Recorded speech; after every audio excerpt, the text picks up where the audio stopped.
新しいバイク欲しいんだけど、今のバイクも手放したくないんだよね。手放さないと入れ替えられませんね。あ、ペンタロウさんだ。穴子さんにチュン太郎さん。気に入ってるバイクって手放しづらいよね。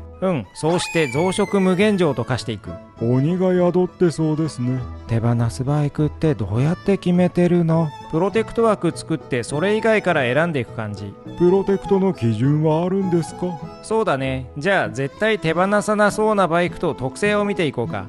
こんにちは、ペンタロウです。どうにも手放しづらいお気に入りバイク、つい増車してしまう人にはむしろ鬼門、そんな増車危険度が高い魅惑のバイクをまとめてみます。1、ホンダ CB400 スーパーフォアスーパーボルドール。まずはホンダの傑作 CB400 スーパーフォア。巷で優等生と言われているバイクですね。実態は全く優等生じゃなくてマックス変態系。世間は誤解してるよね。正しくは古風な見た目のイカレポンチでしょうか。イノシシかぶった変な人みたいな感じ。おとなしくしてるとちゃんとしてそうなんだけど、高回転回すと表変する感じかな。 VTEC のインパクトも強烈です。6500回転で一気に暴れん坊感が増すんだよね。同じ 400cc だと川崎の ZX4R があるね。 ZX4R は本物の優等生だね。あちらは隙がない扱いやすさです。優等生と呼ぶためにはスマートな扱いやすさは最重要ポイント。 ZX4R は一足もガクガクしないし、低回転から高回転まで癖がないよね。2気筒だとヤマハの MT-03 とか MT-07 なんかもスマートな優等生感。スズキの GSX8 シリーズもスマートなイメージがあります。スズキの8シリーズは完璧。成績はオール5でスポーツ万能でイケメンでっていうスタイル。お家が倹約家で庶民に優しいのもイケメン度高いね。あれこそ火の打ちどころがない優等生。その辺に比べると確かに CB400 スーパーフォアはだいぶイカレポンチです。一足がガクガクなんだよね。そう、ガクガク。下道はもっさり遅いですし、ただでさえ重いのに重量バランスの関係で倒れやすいし、こんなの教習車にしてちゃまずいよね。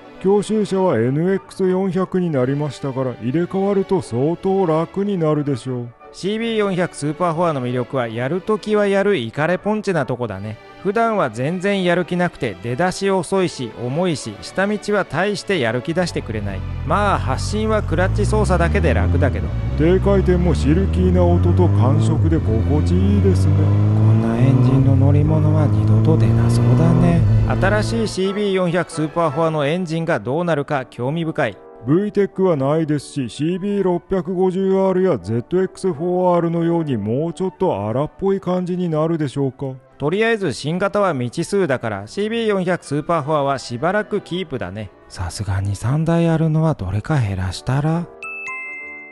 2、モトグッチ V7。 V7 は新型に入れ替わったね。ウェブサイトも差し替わりました。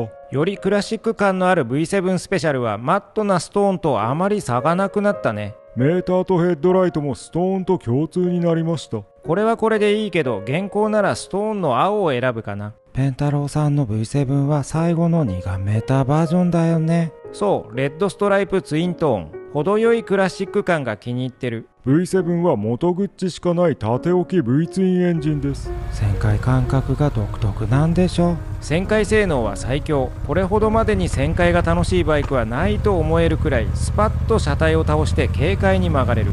この旋回感覚はぜひ一度は味わってほしい。ペンタロウさん V ツイン好きだよね。 V ツインは素晴らしいね。国内メーカーではスズキに V ツインが残っています。 SV650 とか V ストローム1050とかね。回転上げると振動がスムーズに感じるのが面白いね。ツインは V 型が理想でしょうか。エンジンフィーリングだけならそうだね。直列270度クランクは V ツインっぽいけど、比べるとやっぱり V がいい。水冷と空冷でも違いがありますね。ヤマハの SCR950 も空冷 V ツインで、これもなかなか面白い。空冷は V ツインの下の方がより強調されて楽しいね。 V ツインは生き物感があるかな。 V7 は V ツインかつ空冷でエンジンフィーリングが最高。縦置き上の旋回感覚もいいし、よって V7 は宝。壊れなければ手放すことはなさそうですね。壊れたらオブジェにするかな。3、ヤマハセロー。セロはいいぞ。いいですね。独特な楽しさがあるんだよね。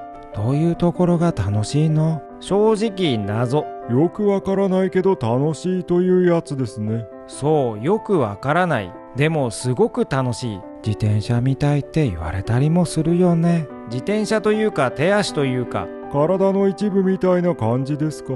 よくわからないけど、このバイクに乗るとバイクって楽しいなーって思う。奇跡のバランスなんだね。そう、このよくわからない楽しさのバランスは多分奇跡だからもうできないんじゃないかな。奇跡的にいろんなバランスが噛み合って手足のように自分の心と融合できるバイクになったみたいな。もともとマウンテントレイルというコンセプトでモトクロスみたいにバリバリじゃないモデルですね。気軽にオフロードをかけられるバイクを作ろうとしたんだろうけど、それがこれほどまでに体とシンクロするところまではいろいろ偶然もあるのかもね。できるなら他でもやってるはずだしね。 V7 は壊れたらオブジェと言ったけど、セローは壊れないのでずっと現役だと思うよ。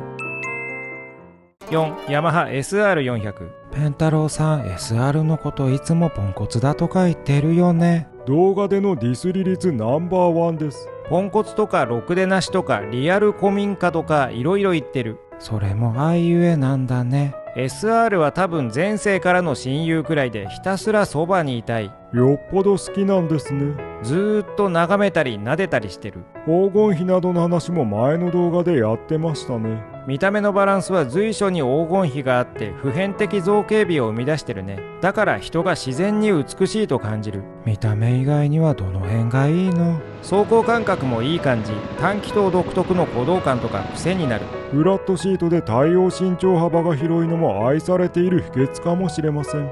身長に応じてちょうどいい位置に座れるからね。ペンタロウも長時間乗っても足が窮屈に感じないから好き。高速道路の振動が辛いのと、下道でも直進安定性が低いのと、キックスタートが面倒なのというあたりがデメリットでしょうか。その辺はだいぶ厳しいとこだね。 SR で遠出してる人はすごいよね。尊敬する。そういうデメリットがありながら手放せないのは魅力の方が上回っているんでしょうね。というより不思議な術に絡め取られてる感じ。 SR に精神支配されてるのかもしれません。きっと SR の呪いにかかってるんだよ。そうかも。でもいいんです、幸せだから。 SR はバイクに乗れなくなっても多分持ってるんじゃないかな。品場もろとも。それはちょっと意味が違う気が。5. ヤマハテネレ700。ビッグオフローダーのテネレですね。ヤマハ車が続くね。テネレかっこいいよね。乗り味はどうですか？ちょうどいいパワーで軽快にゴリゴリ走れていろいろ最高。大きいフロントタイヤの旋回感覚も気持ちいいんだよね。ヤマハの700はバランス良さそう。 MT-07、XSR700 とかもちょうどいいバランスだけど、テネレが一番いい感じ。オフロード車だからセロを大きくした感じ。セローの全てをレベルアップしたような感じかな。もちろん自転車感というか手足感は薄いけど、高速道路も快適で速い。よくあるアドベンチャーバイクと違ってフレームから全てオフロード設計のバイクは特別感があります。ちょっと車体が大きいこと以外は長距離も快適で、ワインディング走行も楽しいし、低回転からのパワフルトルクも爽快で、高次元バランスの素晴らしいバイク。シート高いから人を選ぶけどね。6. ホンダ CB1300。 CB1300 は注文終了して在庫販売だね。ボルドールは結構在庫ありそうです。ペンタロウさん3台持ってるんでしょ？手元に届いてないのもあるけど。こういう重くてどっしりしたバイクは今後出てこないでしょうね。270キロと重量級だから 1000cc でも200キロちょっとの現代には化石みたいな感じ。乗り味は心地いいの？スムーズな4気筒エンジンと車体の重量感から公道では落ち着いて走れる感じかな。トルクの太さはエンジン1000回転くらいでも走れちゃうくらいですね。普通は低回転でどこまでも行ける。重いけど乗りやすそうだよね。抜群に乗りやすいね。 CB400 スーパーフォアより扱いやすいと思う。気になることといえば、重いから取り回しの負荷が大きめなのと、シート高 780mm と低めながらシート下の幅が広くて足つきが悪めなことくらいかな。性能を比較すると200万円クラスの現代のバイクには見劣りするところもあります。設計が古いもんね。トラコンついたり電子制御スロットルになったり、古い車体に年々新しい電子制御機能が追加されて、表面的な装備はだいぶ最新感あるかな。サイボーグおじいちゃんみたいな感じだね。あとは電子制御サスペンションまでついていたらよかったかな。200万クラスだから。ペンタロウさんは筋トレ用にキープですか？ナチュラルに筋トレできるのがいいね。別の筋トレマシンに差し替わるということもなきにしもあらずだけど。7、逆に手放すだろうバイク。逆に手放しそうなバイクはありますか？川崎の ZE1。夏の近距離は活躍してるけど、航続距離50キロくらいだから遠出は厳しいね。走行感覚は速くて気持ちいいけど、ガソリンの 125cc でいいかな。バッテリーは自然に劣化しますし。車体が30万、バッテリー70万だからね。バッテリー劣化するとゴミになっちゃうね。そうなる前に手放すかな。あれ、でも手放すと補助金返さなきゃいけないんじゃなかった？あ、そうだった。3年以内に手放すと補助金返金です。買ったのいつ？去年の4月。ではまだ1年半以上ありますね。結局バイク減らせないね。こっちにも呪縛が。